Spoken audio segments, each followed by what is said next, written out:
All right, let's go.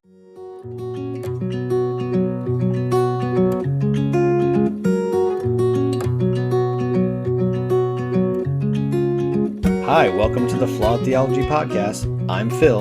And I'm Susie, and we're asking the question, if your theology were wrong, wouldn't you want to know? In today's episode, which we're entitling The One Where We Get Personal, we're going to talk a little bit about our own deconversion stories, but from a little bit different angle. Susie and I come from really different faith tradition backgrounds, and so we kind of want to compare and contrast our mindsets through the different periods of our lives, and then talk about how even though we came from really different backgrounds, how we arrived at the same conclusion. I think it's going to be a pretty cool conversation talking about some of the early indicators of deconstruction, maybe little hints that something just wasn't quite right, and then seeing how those cracks developed into a full-fledged deconstruction. So we hope it'll be a fun conversation. We're going to kind of try to interview each other, and hopefully it will be relevant and enlightening to you guys, the listeners. So my favorite part of hearing people's deconstruction stories or deconversion stories is those early indicators or the cracks, or kind of what was the impetus that caused them to start the journey. I love that it's different for every single person. So I thought we could start there. What were the earliest indicators or cracks, if you had any, in your theology? When I started thinking about this, I don't think I had any cracks that I saw early on in my childhood. I think developmentally for me and the level of indoctrination, which we talked about in last episode, the idea of critical thinking just wasn't there for me. I think we definitely differ on that, as you are much more precocious in your your questioning. But later on, and some of this was hindsight, looking back, seeing some of the cracks. And as I progressed through my faith, a few things really gnawed at me. And one of them was like why the church was so inward focused. Why were we so focused on salvation and not meeting people's physical needs, mental needs, emotional needs, and only their spiritual ones? I don't know. It was like a latent thing that was like always like in the background in my faith journey, but I never really identified it as something that could lead to walking away. It was just always a feeling, a frustration I had in a lot of different churches and faith communities I was in. Did you feel like the churches weren't measuring up to what Jesus had taught? Yeah, I think that definitely was it. Like, you have this picture of what you think the message of Jesus was, and then you compare it to what your church is doing. During the 90s, you may remember WWJD was a big thing. And at that time, I never really considered that question from that standpoint of like social justice and all that kind of stuff. And then there are some other things that were really kind of stuck in my craw, like why was being a conservative Republican what was expected as a Christian? Yeah. Another thing was about like the structure of the church. Like, why does a small group of people in a church really run the show? In my situation, a board basically ran my dad out of a job as a pastor. And I was like, wait, that seems weird because, supposedly the pastor was the head. They were like right in line to God. But how could a group of old white men, basically fire my dad? And that was probably the earliest indicator as a child when my dad got booted out of a church. I think I was like 10 or 11 or 12, somewhere around there. And that was a really painful part of my childhood. And I didn't recognize it as a crack in the system. I recognized it as these people, what's wrong with them? And now looking back at it, I'm like, oh, there's systemic problems there that were going on. It wasn't just the people. So that wasn't really God-centric. That wasn't criticisms of God in particular. It was more criticisms of the church structure and the people who formed the church. That's interesting. Yeah. This was totally different from what my cracks were. And I realized, like, as I was thinking about this, that it wasn't till later in the deconstruction process that I really started to look at the theology, the issues with the Bible. Ultimately, the existence of God is something to be questioned. What about you? Because yours is so different than mine. It's like, I find it fascinating. Yeah, it is fascinating because we had the exact opposite experience. I did not think anything about the church structure until after I really came to the conclusion that God didn't exist. For me, the early cracks were all about, does God exist? Is God logical? Does it make sense? Does the Bible make sense? Does the theology hold up with what we see in reality? One of the big things that was always on my mind when I was a kid was, why is God so hidden? And he doesn't talk to us, at least not directly, not with words like you and I are talking to each other right now. Right. It is more like he talks to us with feelings and with these really obscure signs that if you're not really paying attention, you might miss. Mm-hmm. When I was about 10 years old, my best friend, her dad had a boat, and we would always go for weekend trips, go sailing. And honestly, these were some of the best memories of my entire life, going on the boat with her and her dad and her sister. I got invited to go on the boat on Easter weekend one year, and my parents would not let me go because it was Easter and I had to go to church. And no amount of begging or pleading would get them to change their mind to let me go. Right. Until I said, but what if I go to church in Annapolis, which is where the boat was? Then can I go? And the room got really quiet. My mom and my dad, they looked at each other and they said, we're going to go talk. So they went into another room and they talked for a little bit, and they came back, and my dad looked super serious and he said, the Lord works in mysterious ways. We'll let you go to Annapolis, but you have to go to church. Okay, I'm going to redact their names. My best friend's dad. Right. That's how we're going to get him back to church. Right. So my best friend's family was Catholic, but they hadn't been to church in forever. I mean, they were lapsed and they were not religious. And I guess this always bothered my parents. And so they thought that this was God telling them, this is how we're going to get him back, right? Yes. So I didn't care about that. I was just excited I got to go on the trip. Right. So come Sunday morning, I get dressed in my dress, and my best friend and her sister were all dressed, and I'm waiting for her dad to come with us. And he's like, "Oh, I'm not going." And I was like, "Wait, what do you mean? No, this is the whole point." I didn't say that to him. I was like, "Wait, what do you mean you're not going?" Yeah, you're messing up the master plan. Right. He's like, "Go have fun." It was the three of us girls, and we were tiny. I mean, we were like 70 pounds. Right. Walking around Annapolis by ourselves, finding a church. Yeah, I remember thinking my parents had been mistaken. Right. They thought God was talking to them and telling them something, and that they had sensed God's plan, but they were wrong. Right. If it was God's plan, well, something didn't work out there. Like his plan was not strong enough to overcome my friend's dad's unwillingness to go to church. Right. He didn't change my friend's dad's heart. Mm-hmm. It must not have been his plan. So my parents heard wrong. And I never forgot that. Yeah. Like after that, it was always, when this person says, God's calling me to do this, how do I know that God's actually calling them?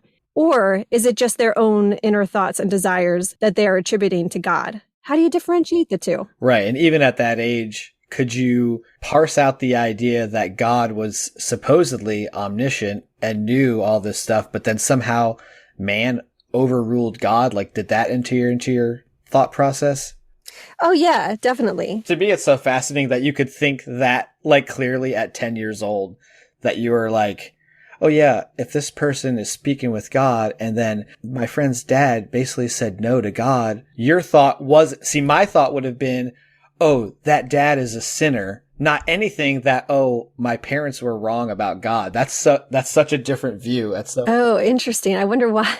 Yeah. I wonder why I came to that. I went down one path and you went down another. Well, you know what? I have a theory, and we'll probably get to that later as we get through to our childhood stories. Yeah. I did have one other story I wanted to mention. So like, when these things happen to you and you never forget them because they make such an impression on you.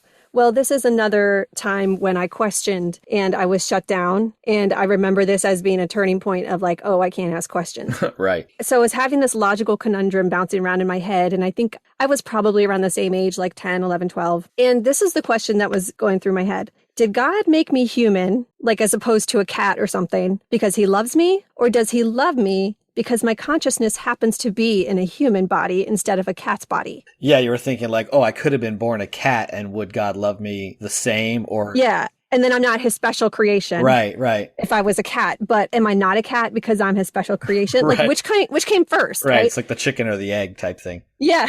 Obviously, in my head, I'm thinking this, but I'm 10. I can't say the words so that they'll make sense. I can barely say them now. Yeah. I can't say them when I'm 10. It's a pretty high level question, like for a 10-year-old. When I asked my mom about it, it came out as something like, hey, Mom, God loves me because I'm human, but it's kind of just by chance I'm human, right?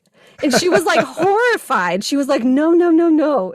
She just kept saying no over and over. And basically, she was saying, do not ever say anything like that again. That was horribly blasphemous. And so I didn't. And I never forgot that look on her face. Was she able to give you any kind of explanation, or she just was so freaked out? Yeah, no, she was just so freaked out. She shut it down right away. Yeah, that's interesting. That's a pretty solid question, though. Even adults don't really think about, and I could say, like, I've never had that thought in my life about being special. Like, The difference is your level of indoctrination was very different than mine. Correct.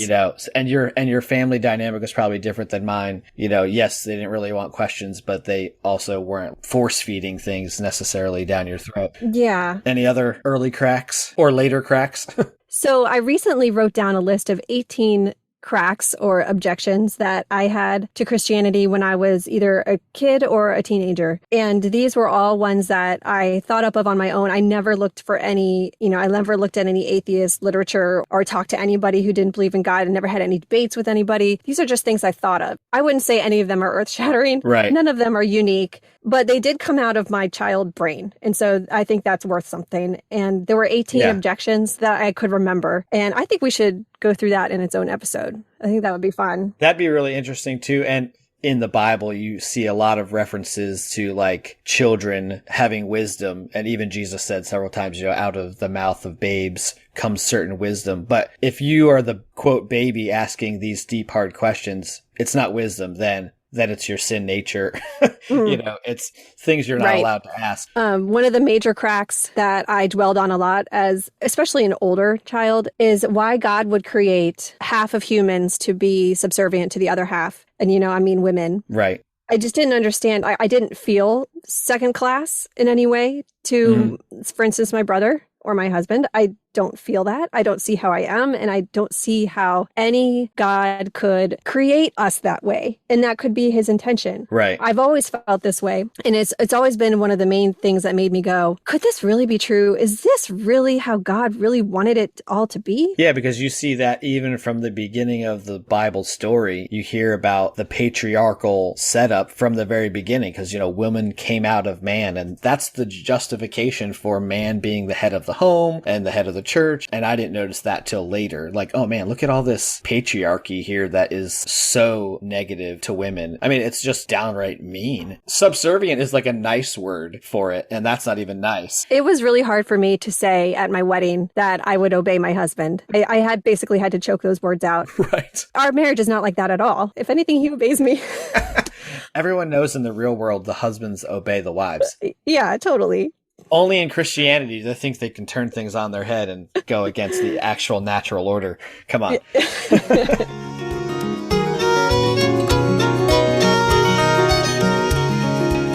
A lot of the differences in our journeys start in our childhood. So let's start with you, Phil, and tell us how your early childhood, let's say ages 0 to 9, how was that for you? I was essentially born into Christianity. From the time I was in utero, my parents became Christians about 4 months before I was born. So if you do the math on that, I was conceived in sin. Do you mean that they weren't married when you were conceived, or were you saying you were conceived in sin because they weren't Christian? Well, it's probably a little of both. They were not Christians when I was conceived. The timeline didn't line up very well for they got married and when I was born. Ah, okay. But yeah, I was in church from the beginning. I grew up independent fundamentalist Baptist. Is that what the Duggars are? Yes. Okay. They're like the very extreme version because IFB, while it's like a denomination, it doesn't have like a hierarchy and a structure. So there's a lot of things that would call themselves IFB that might not be as extreme as the Duggars. I grew up definitely very close to that. Oh, wow. That mentality, the Bill Gothard mentality. And I don't know who Bill Gothard is, but did you grow up kind of close to what the Duggars are like? It's not quite as extreme. I don't think I was as isolated. Like I wasn't homeschooled. But I did have another friend as a child that was a pastor's kid, and they were more the Duggar style. They had 8 or 9 kids. It was very strict. The girls couldn't wear pants. When they went in the pool together, the girls had to wear like pants and a t-shirt over their bathing suits. Oh, wow. I wasn't quite that extreme. But yeah, I made the salvation decision, and I say that in quotes, that it was a decision because at 4 years old, like we discussed last episode, you can't really make that kind of decision. And I made the decision to get saved after hearing Jerry Falwell on TV or seeing him on TV and hearing the altar call. You growing up Lutheran, you probably don't have the altar call experience. No. The altar call is endemic to independent Baptist churches where at the end of every service, there's a decision time where the pastor is going to invite you to make some kind of decision, whether it's for salvation, whether it's for rededication, whether it's for ministry. Every time you're in church, you're getting called to make some kind of decision. I made this decision because I was afraid of hell. Obviously, the altar call is very guilt-inducing. And even at 4 years old, I was like, well, that sounds terrifying. Hell doesn't sound good. What do I got to do to get out of that? But my whole world was Christianity, like private Christian school, because public school was evil. I was in church 3 times a week. So were you able to watch any secular TV? I don't mean like The Simpsons or something like crude like that, but I mean, would you have been able to watch Ghost Rider? Yeah, no, we watched like cartoons and stuff, but I did, if I wanted to watch Smurfs, I would have to endure some kind of sermon about how Gargamel and Azrael were really pictures of Satan and that Smurfs were demonic. Oh, wow. Yeah, the spiritual warfare thing was a big part of my childhood. Everything was a war and a battle, Yeah, I did not have that. My parents would never have told me something was demonic. And when you think about it, it's not really the thing you tell a small child about demons or hell. No. To be fair to my parents, I don't feel like they were trying to traumatize me. I think they were doing what they thought they were supposed to do. Like, yeah. I was definitely raised with the James Dobson dare to discipline model of parenting, which was everything bad that a kid does is because of sin, and corporal punishment and spanking and all that kind of stuff is the only way to get rid of that stuff. So I had a copious amount of spankings as a child. My parents used to quote the verse about how in the Old Testament they used to stone rebellious kids. And from my earliest days, I was, labeled as difficult or strong-willed. They didn't shun psychology per se, but they were like, there's got to be something wrong with this kid. So they had me tested for learning disorders. Oh, I wish I would have gotten out. My mom actually sent me the evaluation. And she's like, I think you might find this really interesting, like as a parent now. The only thing I found interesting about it was that the recommendation from the psychologist was this kid needs like love and care and affection. Oh, wow. Did you miss this part of the evaluation? There's a lot of interesting stuff in there. I really wish I would have took it out, but I don't want to rustle through my cabinet to find it because it's really kind of fascinating. I had impulse control issues and all that kind of stuff, but I was very advanced academically, so they could never keep me back. Yeah. All he needs is to be less afraid of the rapture. Right.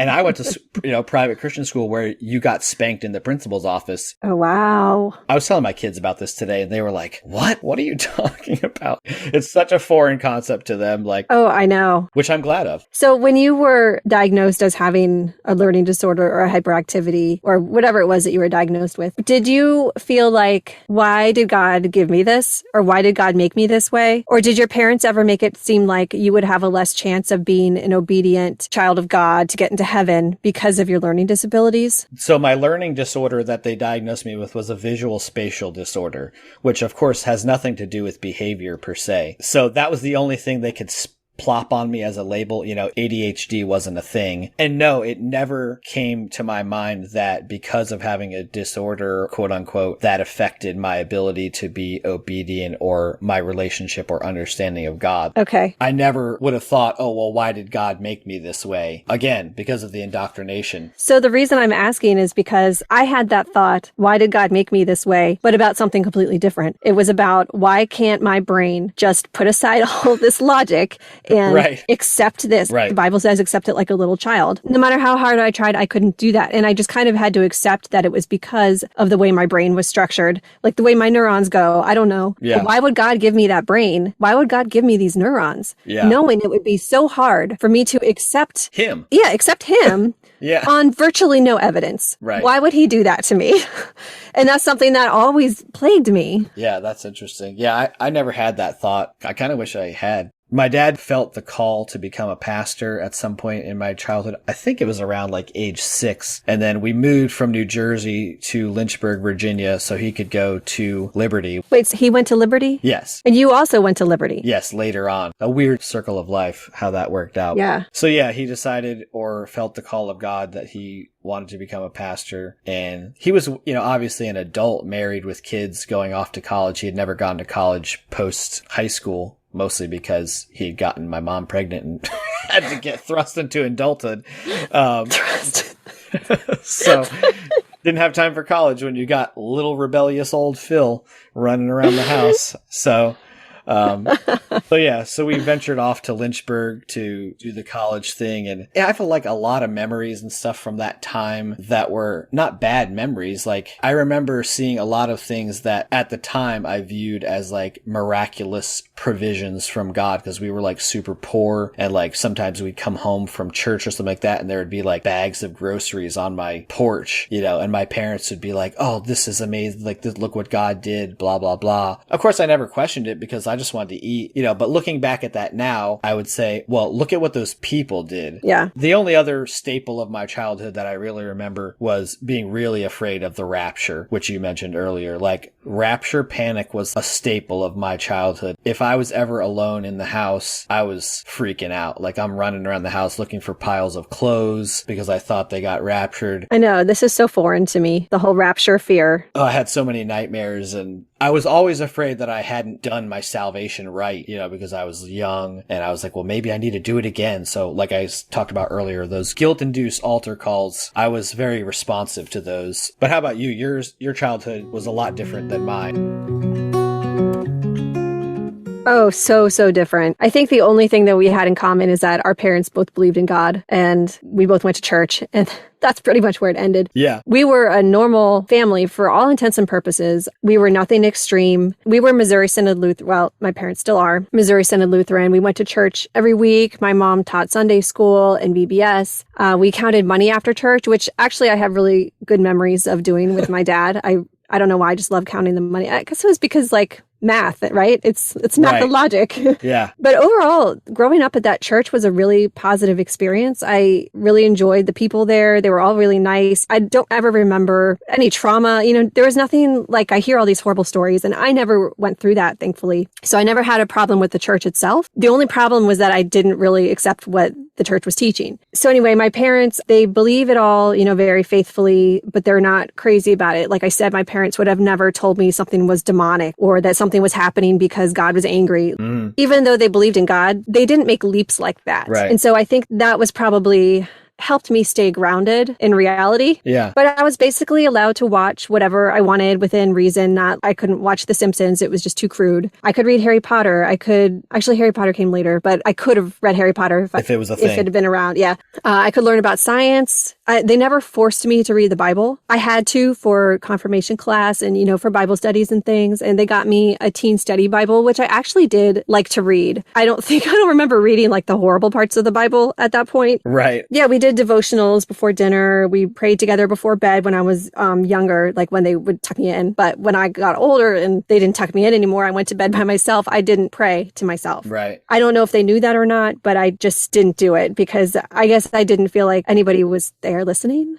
I'm not really sure. Missouri Synod Lutheran, which I'm not super familiar with, but when we talked about doctrinal flaws in one of our earlier episodes, they're very similar doctrinally to Baptists. So why do you think your parents, where they were exposed to a very similar doctrine that my parents would have been exposed to, how do you think they maintained a balanced childhood thing for you where they didn't pound this on you and let you kind of develop like a normal kid? Like, what do you think was behind that? That's a really good question. I think about that a lot, but honestly, nobody at my church was fundamentalist. I mean, no, they were. They believed in the fundamentalist theology and that the Bible was literal and Genesis happened literally, but nobody was crazy. Hell was real, right? Hell was real when I was little. But I just had a conversation with my dad, and he said the pastor who is still at that church now, who came when I was like 12, he recently has said he doesn't believe it's eternal torture. It's separation from God. So hell is real for them, but it might not be the classical like Dante's Inferno type hell. Yeah, the lake of fire wasn't really the thing.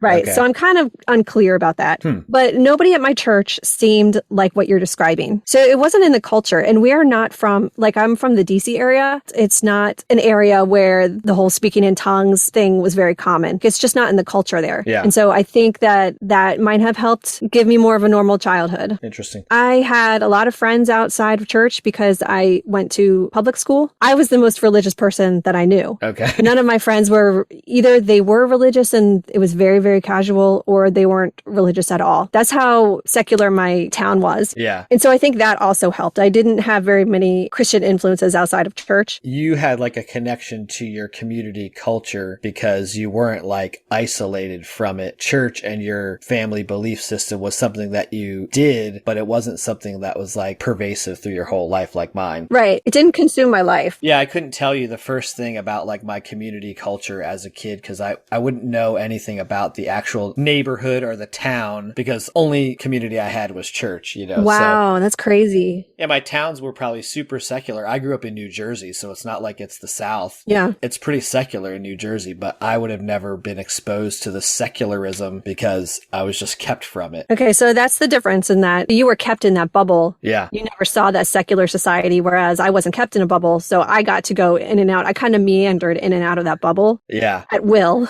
Yeah. Yours was a semi-permeable membrane. Mine was like... Oh, I love that. Yeah. Nice. Mine was not permeable at all.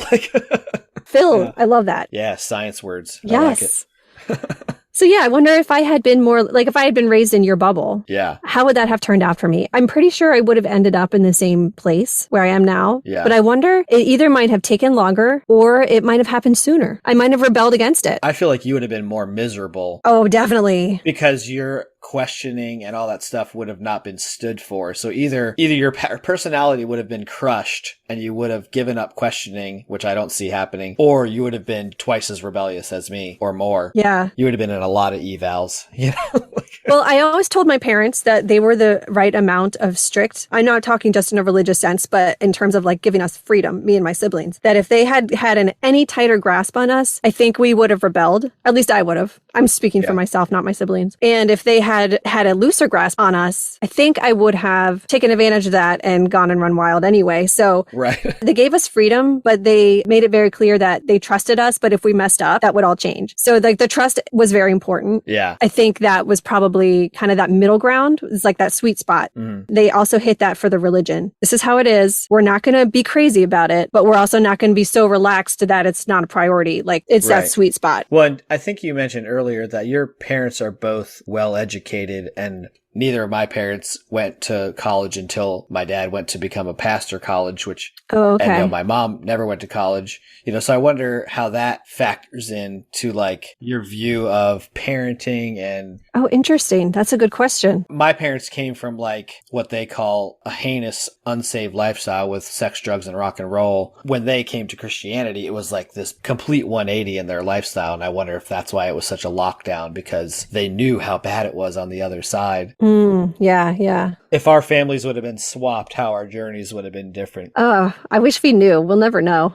We'd have to do a double-blind study to find out, and that's impossible. Yeah.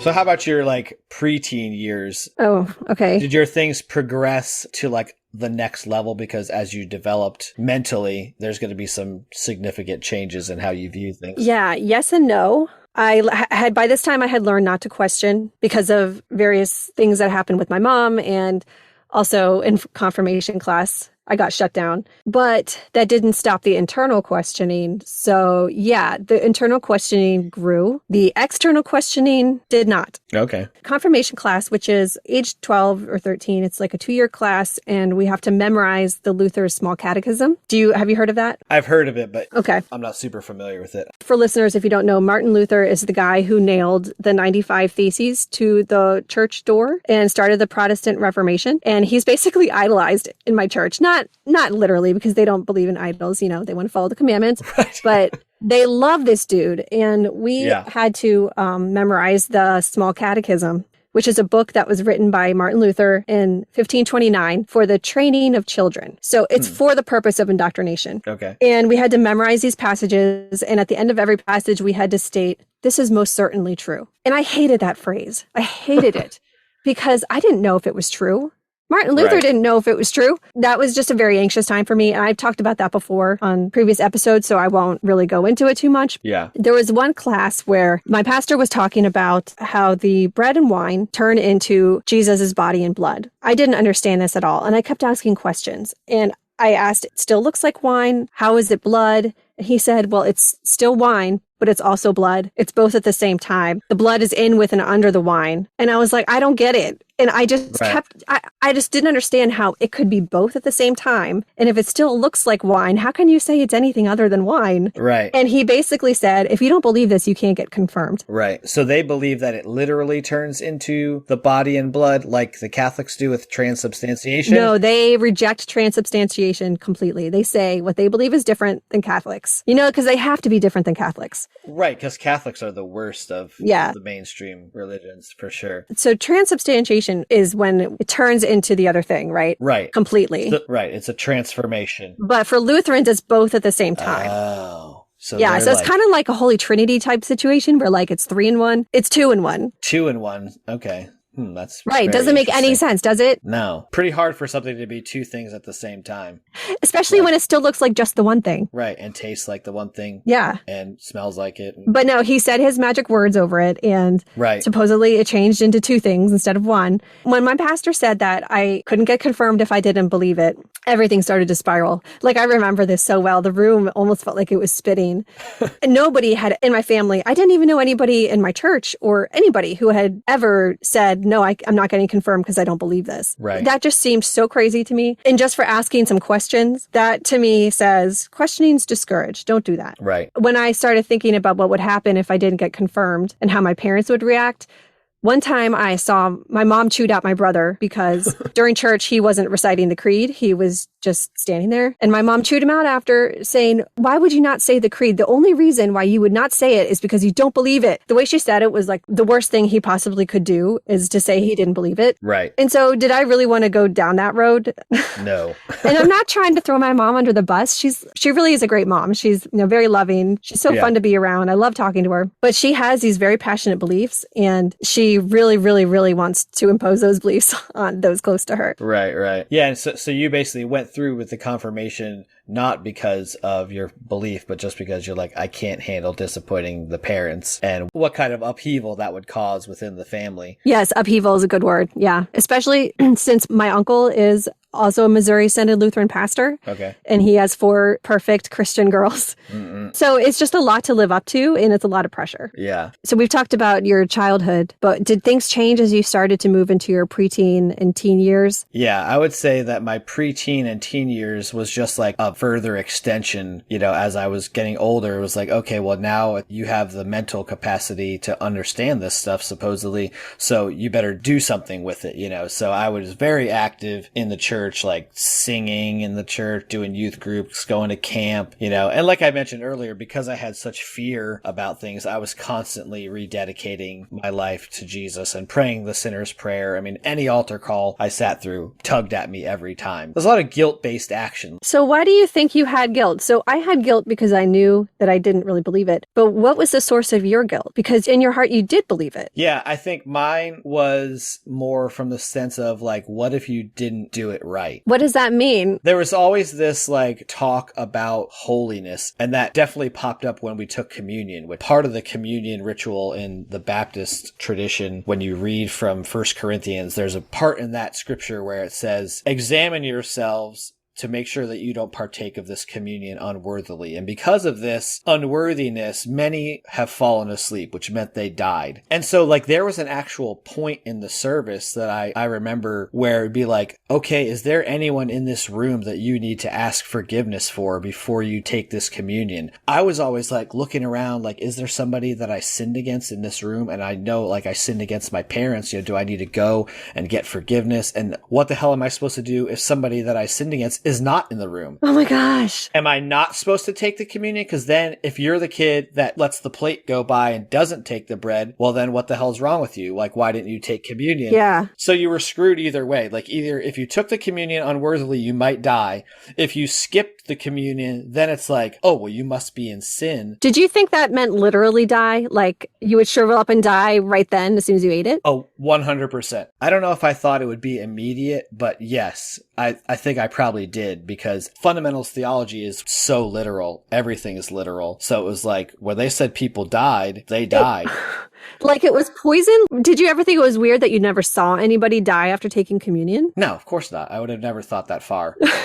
This is so weird. No, I just wouldn't have. And, they were always talking about another story in the Bible, Ananias and Sapphira, where they lied to the Holy Spirit and then they died on the spot. Yeah. And the men came in and took him out, and, and the Bible says, oh, and the men who carried your husband out are here to take you. And, Sapphira falls dead. And you're like, holy shit. This is the kind of stuff I was subjected to. And so I was like the sold out Christian, but also at the same time afraid that I wasn't doing it right. That's horrible. That's a horrible burden for a child.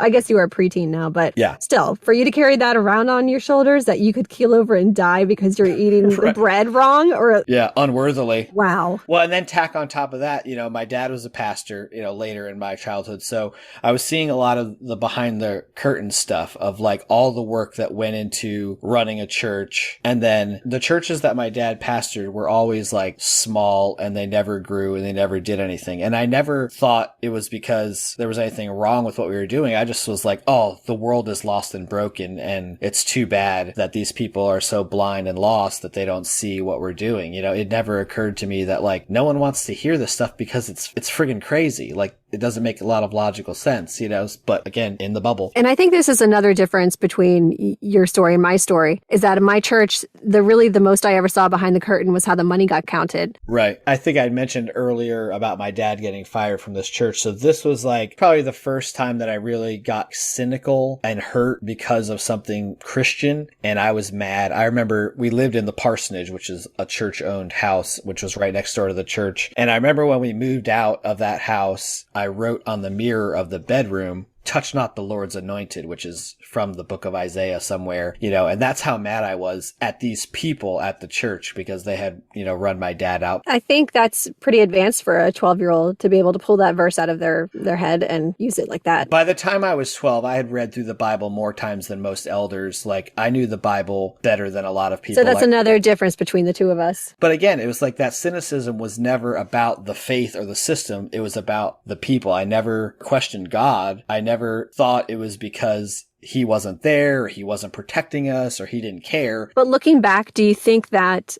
cynicism about the church and the people, was that step one? I think so now, looking back in hindsight, I see all these things that I question about the church and its structure, and then that eventually led to looking at the actual system of belief and the existence of God.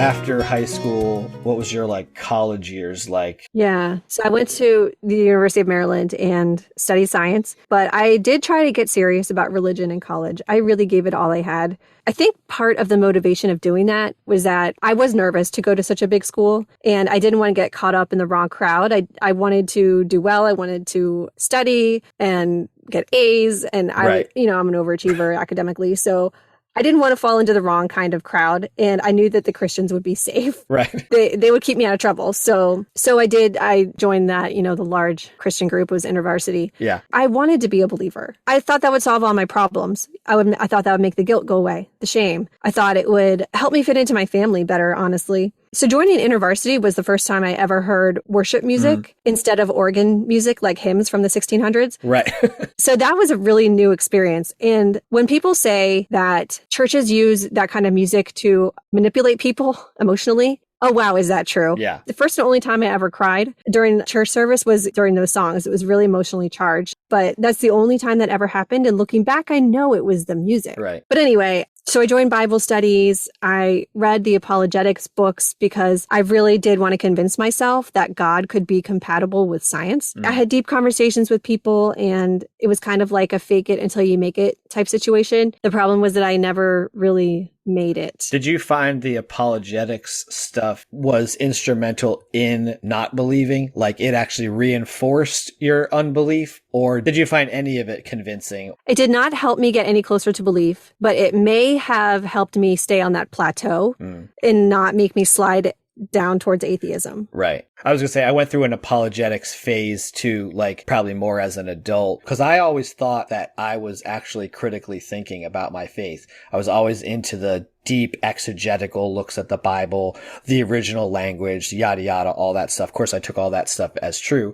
So then the apologetics I used as like, oh, well, now I can use this secular method, quote unquote, to convince people that Christianity was real. But that doesn't work. No, and it doesn't. They don't convince anybody who doesn't already have that belief. Right. It's just for confirmation bias. Right. I see it so clearly now, but I didn't realize it back then. So your college career was like a big attempt at trying to make your faith real, but deep inside, it still was just an act somewhat. Oh, yeah. You know, college is a time when your sense of curiosity is heightened. Mm-hmm. You know, everybody is looking for truth. Right. Everybody's open, willing to talk about things. It's the one place where you can ask questions, really. And so I asked a ton of questions. This isn't necessarily about deconstruction, but like your personality style, was it more of like a peacemaker style where you wanted to like agree with both sides? Or was it more of like, if something didn't agree with you, you were confrontational? When I was younger, it was definitely the more confrontational style. Like if I didn't agree with something or didn't understand something, I would keep pressing that person until it made sense. And my parents would always, I don't want to say make fun of me about it, but they used to say I should be a lawyer and they didn't mean it in a nice way. Well, my parents told me that too. Oh, interesting. We had that in common because I love to argue. Yeah, exactly. Yeah. And so after being told that over and over that, stop, you're such a lawyer, you learn to stop doing that. Yeah. And so I kind of smothered that. I would say now I'm more of a peacemaker. I like to have calm civil discussions, but I don't like to argue. Right. Not at all. Yeah. Now that we're talking about that, I'm realizing that argumentative personality in my personality might have been that subconscious, like, hey, none of this shit makes sense. Interesting. So how was your experience in college? My college was like very similar to the rest of it. It kept intensifying. For my first year of college, I went to this like ultra conservative Bible institute where the only curriculum was the Bible for the whole year. We went through the entire Bible like 3 times. We did book by book studies. I did like service projects, evangelism, worked in a local church, worked in the winter camp, the summer camp. You know, I was leading kids to salvation. Now I was leading these altar calls that I had been a victim of as a kid. And the whole design of this Bible Institute was basically just to churn out ministry people, like youth pastors, missionaries. And the only reason I actually went there was because if you went to this school, you could get a free ride to Liberty. So it was like a full scholarship. So this was right after high school. You did this 1-year thing? Yes. And then after that, you did 4 years at Liberty? I only had to do 3 years because of all the credits that transferred, you know, Christian school to Christian school. So. Okay. But your credits from the Bible Institute were all Bible related and you didn't learn anything like about chemistry or history or art. So it wasn't a real school. It was just a Bible. Yeah. Wow. Talk about a bubble. Yeah, it's pretty wild. So, and I wasn't sure about what I wanted to do career-wise. And financially, my parents couldn't really like afford college. So it was a way, okay, you go to this Bible Institute thing. It doesn't cost that much money. And then you can go to a 4-year college for free. So that is a good way to entice people to stay in that bubble. Do you remember what we talked about in the last episode with child indoctrination? Is that you can take away that motivation to get yourself out of the bubble. Yes. So you and your parents willingly kept you inside that bubble because it was free. Yeah, I literally didn't apply to any other college. It was off to Word of Life Bible Institute and then to Liberty University. I got there and of course was like, I think I'll be a youth ministry major. So I did that, you know, had to take ethics and worldview classes, which is more solidification of the indoctrination. It really, I think, made me more narrow-minded in my view of the world because I did see rebellious types, you know, at Liberty. I went to a few like house parties and I saw people drinking and fornicating and I was just like, oh, I can't believe this is happening. Fornication? You saw fornication? I literally saw fornication at a party. I can visualize it right now in my head because it was you know, so scarring. But is that how you learned about sex?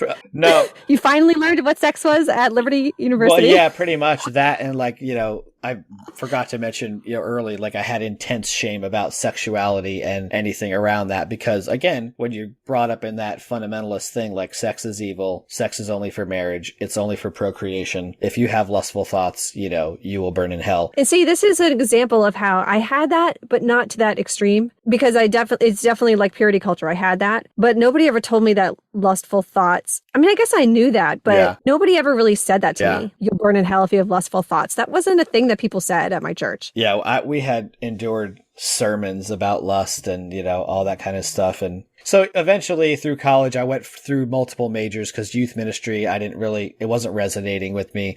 I decided I wanted to be pre-med. So I went into biology and I was really bad at practicals. So then I switched majors again to clinical psychology in my senior year, and I crammed the whole major into my senior year. Wow. I like psychology because I liked helping people. I always found myself in situations where I was listening to people's problems and it lined up well with my personality. But college for me was just a continuation of the same. I got more involved in, ministry per se. Although what's funny is I was like a bad kid in the dorm. I was always getting in trouble with the RAs and doing that kind of stuff, and then of course I would have to rededicate myself during spiritual. You're just so rebellious. Yeah, so rebellious, which rebellion, in the Christian dorm was like, you listen to, music that wasn't DC Talk or Pray for Rain or, whatever. Yeah. It's like, oh my God, you have metal music playing. Yeah. I don't even know like those bands that you're saying. Yeah.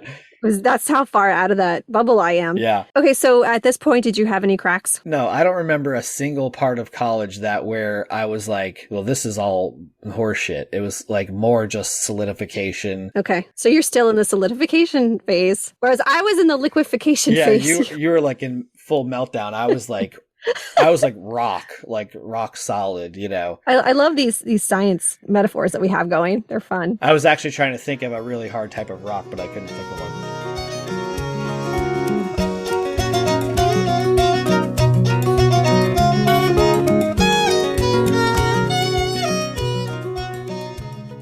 Moving on from college, how about your adulthood? You're on a progressive spectrum away, and I was on a progressive spectrum deeper and deeper. Yes. It's kind of all a blur. I would say that by the time I was in my 20s, I'd given up on true belief. I still wanted it, but it was just so hopeless to me. I didn't see how it could possibly come. And I guess I kind of thought if I keep doing it, going through the motions, maybe one day something will happen, like God will reveal himself to me, or I'll stumble across something that I never knew before that will give me that just a little. I just needed a little bit to go on, right? To build a faith off of, but I didn't have that. In one of the previous episodes, I talked about my husband and how I liked him because he didn't challenge my faith in any way. He didn't need me to grow that. Right. We didn't really connect religiously or spiritually. He also grew up with that strong, like, this is my duty. I need to go to church and that's just what you do. It's the right thing to do. And so we went to church every week. Right. He got confirmed as a Lutheran and we both did the new confirmand class again, but it was for adults, not for the 13-year-olds. Okay. My parents were just so thrilled about that. Because he was Catholic, right? He grew up Catholic. He was Catholic, right? So my mom was like, yes, we got one. A convert. Yeah.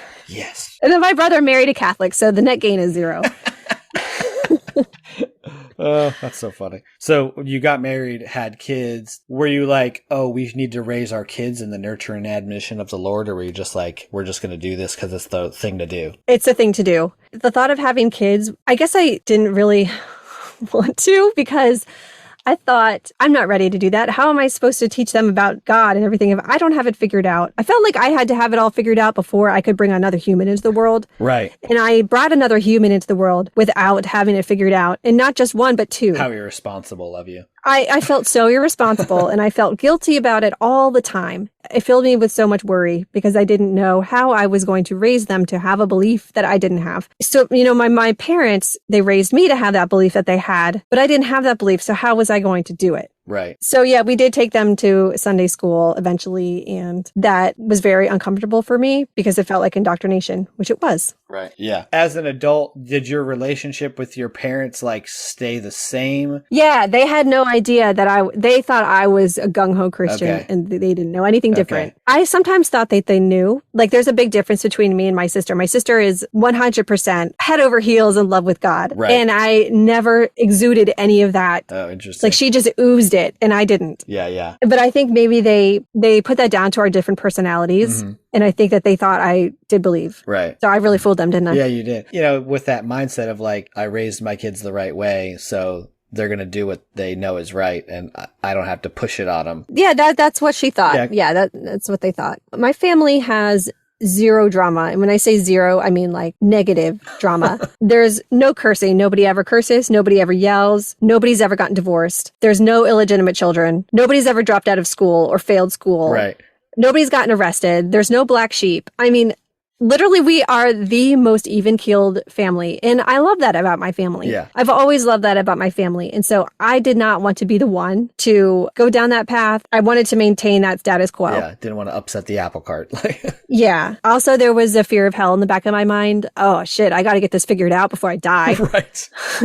Because what if I'm wrong? Like, yeah, it's all fun and games until you're burning in hell. Right. How did things change for you once you got into your adulthood? So my like early adulthood, like post college, it was like the first time I was really like out of the bubble, the forced bubble. So then I kind of had to make the decision of like, okay, I need to find my own church. And of course there was like kind of this pressure to get married and start a family, because when you go to a Christian university, the goal for women is to get married. And the goal, you know, for men is to find a wife. For women, like at Liberty, they used to always joke, you know, a ring by spring, or the women were here to get their MRS degree, you know, and yada, yada. Oh, that's so painful. Oh, it's just gross. You know, and this was also during the whole I kiss dating goodbye thing. That was a big thing when I was in college.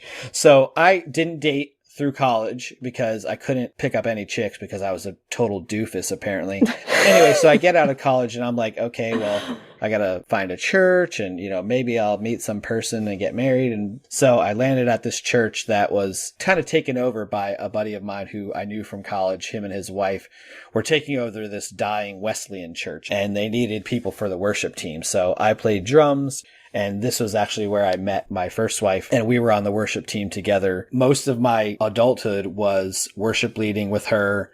She never wanted to have kids, which I knew at the very beginning, but I always wanted to have kids. And it was one of those things that I kind of thought would change eventually, and it never did. We were married for almost 10 years, and then one day she just left. No warning, was just like, I can't do this anymore. And I was like, what the fuck? You know, like, is it because of anything spiritual with her? I don't want to get too much into her story, but if you feel comfortable saying it, was she deconstructing and she felt like she wasn't on the same plane as you anymore? Honestly, it probably was more about the idea of marriage, and she was never really into the idea of marriage. I was always way more into our relationship than she was, even when we were dating and all that. When we got married, it was more like she relented because of my persistence. Oh, and wow. She was able to keep that up for almost 10 years. And then eventually she was like, yeah, I never actually wanted this, you know. But that's not God's plan for women. You know, women are supposed to get married and have kids. So what? Now I'm fascinated by her, but I know this isn't about her. Yeah. No, she never wanted to have kids, and I knew that kind of early on. We relocated at one point from Lynchburg, where we met, to the Shenandoah Valley for her to go to grad school, and she became an opera singer. And so that became her goal in life, to become an opera singer. And I was just trying to support her in her dream, which I thought like I was the supportive husband and all that. But her whole experience was that she felt that she was being held back by being married. And so that was the main impetus for her leaving. Gotcha. So we wound up getting divorced. And it was right about that same time I got my own worship leading job, because I had led worship with her for all these things, where she was usually the leader and I was just in the band. So I got a job, a part-time job as a worship leader in this church that had started this progressive kind of ancient future worship gathering that they wanted to start. And it was all because, I don't know how familiar you are with like the emergent church phenomenon. Only from you. Yeah, so my pastor at this Baptist church, he went on this hiatus with his wife, and they went to all these churches on the West Coast and all over, where this ancient future emergent worship gatherings were happening, which were very experiential. They were very like kind of unstructured and liturgical, but also modern. So he comes back from this thing and he's like, we're going to do this here in Harrisonburg. They kind of tried to turn it into a program, and they needed a worship leader for it. So I was like, I want to be the worship leader for it, because again, subconsciously, that idea of like what the emergent church was doing was resonating with what I thought Christianity should be. Mm-hmm. It was supposed to be about those outside the walls. It was supposed to meet people where they were. It was supposed to be about meeting physical needs, not just saving people from hell. At the same time that it resonated with me, it clashed with what the church was trying to do, because they wanted to make it a program as a way to get people in the doors. So they wanted the look of the emergent church and all the trappings of it, but they didn't want to actually let it develop organically. So I did my best with it, what was good, but I kept bucking with the pastor about this idea of this gathering is not about program, it's about people. Eventually I wound up leaving that, bounced around to some other churches, you know, trying to get worship leading jobs.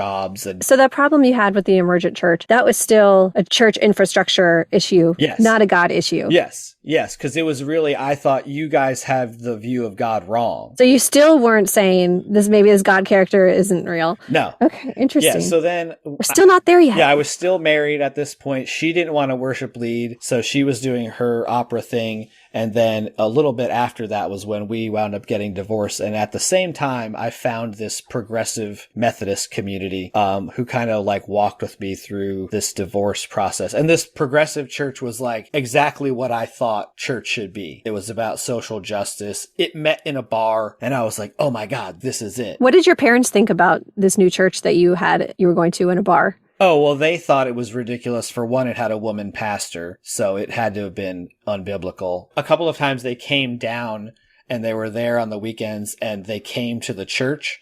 And my mom was very like rebellious, but she didn't have because of the patriarchal system, she would never come out and say, oh, wow, that was actually a really good service. And I really liked the pastor's message, because my dad would be like, oh, well, but I looked over at them during like worship and my mom was like really into it. My dad's like, oh, what the hell is this? And I was in the band and that whole thing.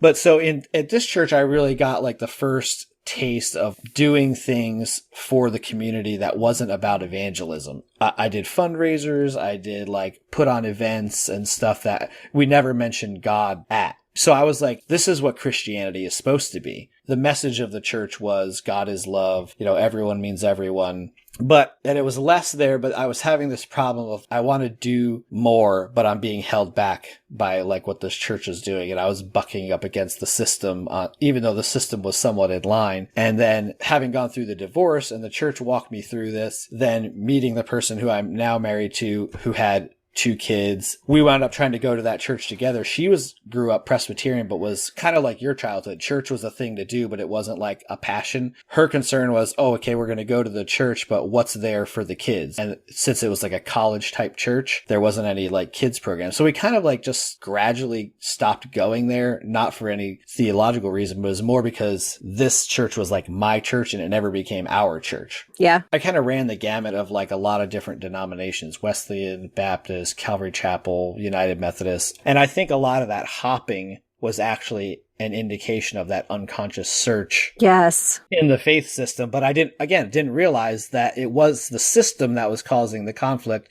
It wasn't the church or the people. It was during that church experience, they were very much about asking questions, and the pastor said all the time, hey, God's big enough for you to pull at the bricks in your faith wall, so pull away. And so I started doing that. I started seeing things that like, they just didn't line up. I actually would say that church was the biggest part of my deconstruction, because they encouraged me to pull at the bricks. That's so ironic. Yeah. Yeah. So I started pulling at those bricks, and, eventually it just fell down. Well, do you think if you had stayed in more the fundamentalist church where they didn't encourage the questioning, would you still be in it? I wonder that. Probably, because it was so foreign of an idea to question. If you questioned God or if you questioned the church, that was sinful and wrong. And there had to be something wrong with you if you were questioning. So the fact that this community was like, oh, you can question all you want and God's big enough for it. I really believed that. I was like, I'm going to ask these questions. I feel that God is going to give me the answers that I want to hear or that I need to hear, except I didn't get those answers. You thought it was going to lead you right back to God. You couldn't even imagine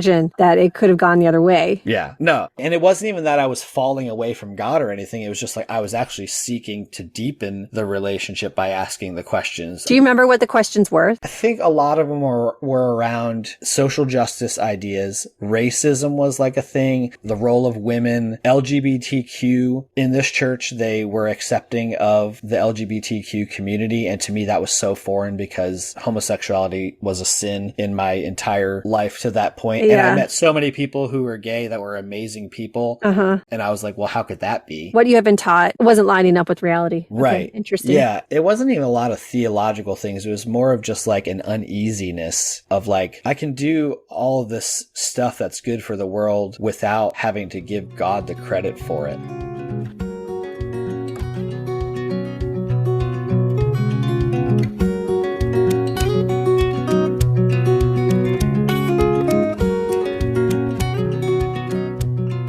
I know we kind of skipped around there, but like, what are some of the progressions that like pushed you over the edge finally, where you were like, I'm going to stop trying? Because it seems like you were on the thing of like, I'm going to keep trying to do this. So how did I transition from trying to not trying? Yeah. This is fun. So if you think about it like a downward slope, maybe like a ball rolling down a hill, you have to get to the bottom before you feel comfortable throwing in the towel and saying, all right, I'm going to see what this is all about. I'm going to face my doubts and ask my questions. Okay, so there were a few things that happened along the way, and this took a long time. It started at age 30, probably, and lasted 6 years. What happened first is that I started studying cults, specifically Scientology. And I talked about this in a previous episode. So I did a deep dive on that, and I started to subconsciously or unconsciously realize how similar the tactics were from Scientology to Christianity in general, in basically all religions. The line between obvious cult, man-made, and the one true religion started to get really blurry. I kind of knew at that point I should probably look into Christianity really critically.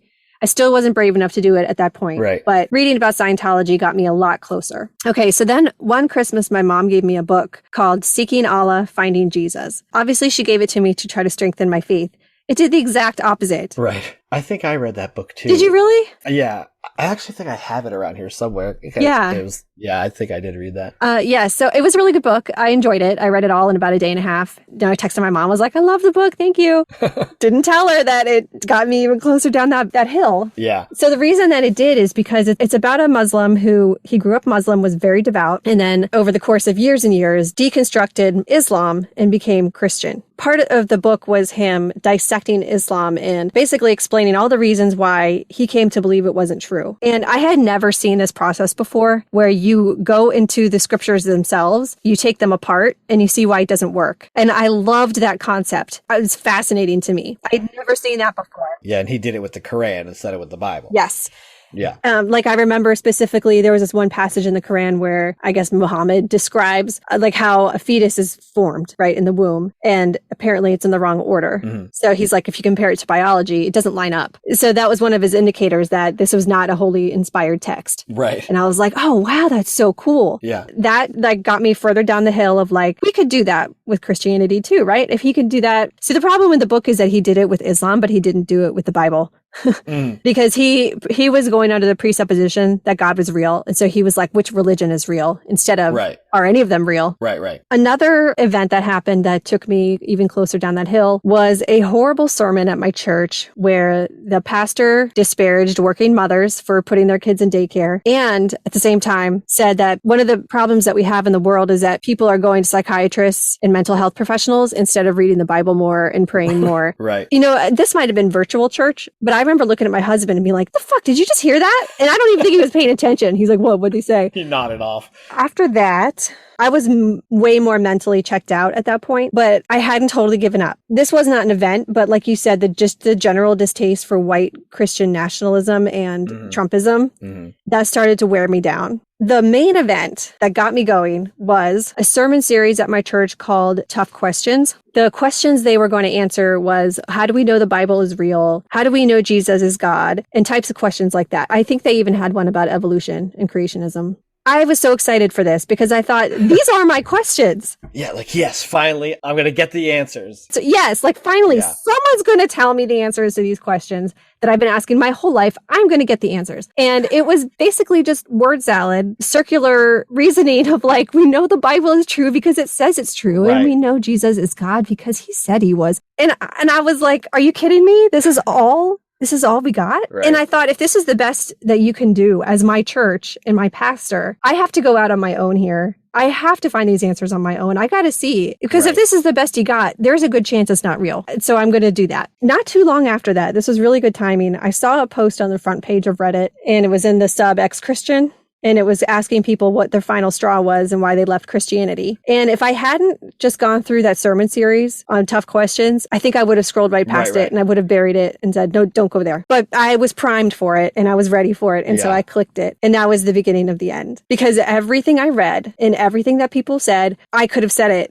It was what was inside of me, but I didn't have the words for it. I was amazed that people had those same thoughts that I did. My whole life, I felt like I was on an island, and I wasn't. I didn't know anybody in my life who had left Christianity. I didn't even know anybody online who had left Christianity. Like zero. I didn't know anybody. Right. But here was a whole Reddit thread of people who had done it. And so that really got me on the path of questioning, researching, finding out what the truth was. The beginning of the end. Yes. But I still wanted to avoid that confirmation bias and give Christianity a chance. I wanted to hear both sides. I didn't want to just jump into atheism. I wanted to be able to say I gave Christianity all that I had. So I was rereading all the apologetics. I watched debates. But if you imagine like the scales, the justice scales, everything I read was just like atheism was getting heavier and heavier and heavier and heavier. And as time went on, I didn't see how anything could possibly tip the scales back the other way. Right. If there was anything that big, evidentially, to tip the scales, I should have seen it already. It should have been the first thing that people said. Like, oh, this writer from the, year 30 wrote in the Roman archives that this happened and that, there was this trial and there was this crucifixion and there was this earthquake. But there is nothing like that. It's kind of funny to me, like, listen to your story and your timeline, because you're like Trumpism and 2016. Mine was around that same time too. And our journeys were so different, but our timelines are almost the same. My probably initial real deconstruction trigger was a friend of mine told me about the Born Again podcast. I had been conflicted about ideas about my faith. I hadn't been to church in a while. I didn't miss it. So she told me about this podcast. And once I started hearing Katie and Joe talk about their journey away from faith, every topic was like that Reddit post. Like, oh my God, I think that exact same thing, but I had never heard those words said. Some of the topics they covered, like Christianity as an abusive relationship, Christian parenting as an indoctrination, the parallels between the church and cults, the tools of manipulation in worship was a huge one for me because I was a worship leader for years and years. It was my whole identity and I prided myself on being able to like work the room. But I never viewed it as manipulation. It was all the Holy Spirit. Yeah, right. But hearing them talk about how it's scientifically based, how to manipulate through music, I was like, oh, damn it. That's what I've been doing this whole time, subconsciously, again, knew it, but hearing it all laid out in like a systematic way, I was like, oh, that's exactly what I don't believe anymore. I don't believe any of that stuff. So what was the impetus for your friend sending the podcast to you? Did she know that you were struggling or doubting in some way? I don't remember. I was actually trying to scroll back through my Facebook chats to where she first sent it to me, but it was too long ago and I couldn't get back that far. We talked about stuff and I think she was going through her own deconstruction process and she had kind of come to the conclusion that she was an atheist. That's why she told me about the podcast. I didn't really think I was going to be all that interested in it because, again, I wasn't consciously deconstructing. I had all this stuff going on in the background, but I had never put it into like a framework. So the podcast, it put it into a framework for me. Wow. And said, oh, this is why you are feeling the way you are because this stuff just literally doesn't make sense. Like, that's so interesting. This really highlights the importance of being able to be around other people who can put those concepts into words for you. Yeah. So many times our emotions are just these like blobs that are just swirling around inside of us and we can't put words to them. They're not tangible. We don't really understand them until somebody else can form the sentences that you can't. Yeah. And during this process, I had some friends from Lynchburg that I still maintain connection with. And so I went down to visit this buddy of mine and he was like, hey, I'm going to be at the church. So I get there and while I'm like walking in, this homeless woman was outside. She comes up to me and says, hey, I'm trying to get some medication. Do you have $5? Because that's how much it costs. Like, she was on like welfare or something like that. She told me this whole story, right? And now I've already got this like social justice thing that's been in my head and I'm at a church and I was like, oh, well, I don't have any cash, but I'm about to go in here and meet a bunch of people. I'm sure there's someone in here that could probably help you out. So I go in there, I find my buddy and I'm telling him this story. And so in the middle of telling the story, the pastor's kid, he butts into the conversation and said, hey, what's going on? And I said, oh, there's this woman outside. She needs some money to go pick up some medication. She goes, does she look like this? And she's driving this color car. And I was like, yeah. He goes, oh, that lady is here every week trying to get money for this, that, and the other thing. She's just going to use it to buy drugs. And I looked at him and right then in that moment, I had this click of like, here's a room full of ministry people. Nobody wanted to give this lady $5. And this guy had the like condescending attitude that it was his role to determine what she was going to do with the $5. I was pissed. And I looked at the kid. Yeah, I call him a kid. He was like 18 years old and I was like in my 30s. And I was like, dude, it's $5. Like, I'm pretty sure we could give the lady $5. It's not really our position to determine what this woman's like, who cares if she goes and buy drugs? You're called to serve. It doesn't matter. Your intentions are good. It doesn't matter if she does the wrong thing with the $5, And he was like, no. So I went back out to the lady and I told her, I was like, I'm sorry. Like, nobody in here wants to help you. I'm sorry. I wish I had the money. So I just watched her drive away. And I don't know if she really needed the money for medication or whatever, but it was in that moment I was like, that's not what we're supposed to be doing as Christians. So that was a big part of it. And then the questions of like suffering, that God allows all kinds of suffering in the world, and he was either powerless to stop it or choose not to. That was a big problem for me. He's going to bless certain people, but he's going to allow other people to suffer. I was really wrestling with the idea of God being a personal being. Yeah. He's going to intervene in some situations, but not in others. And still to this day, nothing pisses me off more to hear somebody thank God for a freaking parking space at Target or for finding their keys, or some shit like that. Oh, it angers me to no end because I'm like, oh, so you're going to tell me that God helped you find your keys, but an entire village got wiped out by genocide. God didn't see fit to help out there. His ways are higher than our ways explanation just started to feel real hollow. Yeah. And then I think at the very end of this thing was my last living grandparent passed away. She was like 96 or 97 years old. She was a Christian. And I was like, basically consider myself not a Christian. And I went up to the funeral and I sat there like really numb during this thing. Cause like at no time during this funeral did they mention anything about my grandmother's 96 years of life. The only thing they talked about is now she's in heaven and now she's not suffering anymore. And that fucking pissed me off. So it's like they stripped her of her human identity. They stripped her entire life, meant nothing. The only thing that mattered was that she was a Christian and that she was in heaven. She could have discovered penicillin and it wouldn't have mattered. She could have cured cancer and it wouldn't have freaking mattered as long as she was in heaven. And I sat there so numb. And that was like probably when I really knew I don't believe this crap anymore. My dad is, leading the service. Oh, that's awkward. And then the final straw after that was the January 6th insurrection, where I saw people storming the Capitol with Bibles and crosses. Yeah. That was the end. That was really where I said, I can't believe in God anymore. There's no way God could even exist to allow something like this to happen and to have his personality and name be used to justify this action. Right. You could say, well, God has a higher plan we don't understand. God allows suffering to preserve our free will, blah, blah, blah. But for God really to allow people to use the Bible and the cross for these horrible things, and not just this, but if you go back in history, things were much worse. And God just allowed that to happen. Yeah, full-fledged genocide in the name of Jesus, happened multiple times in history. Yeah. And his inaction is damning.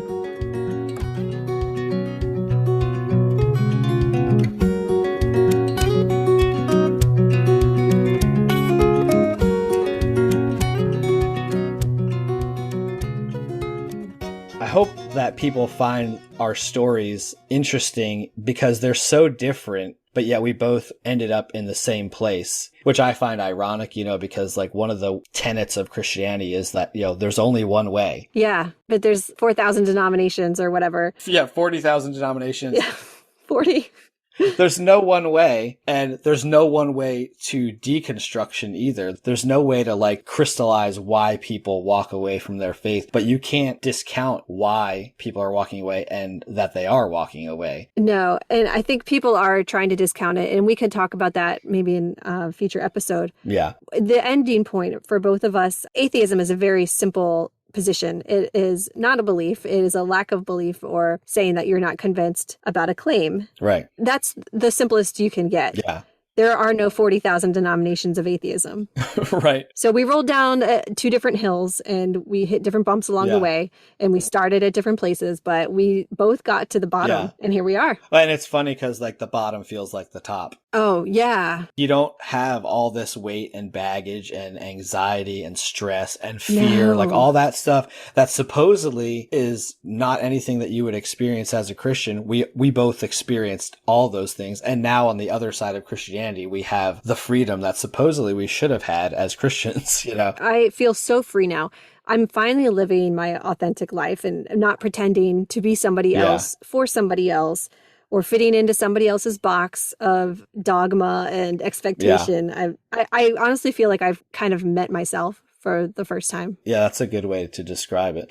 All right, well, we hope you guys have enjoyed this episode.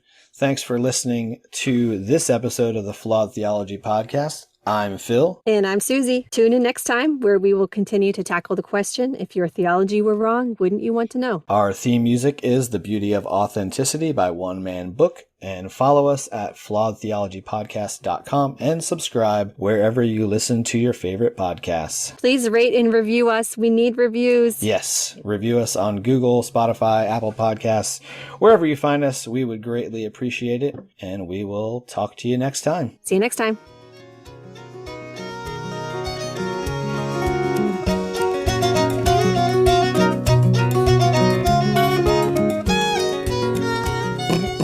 I'm Phil. And I'm Susie. Sorry.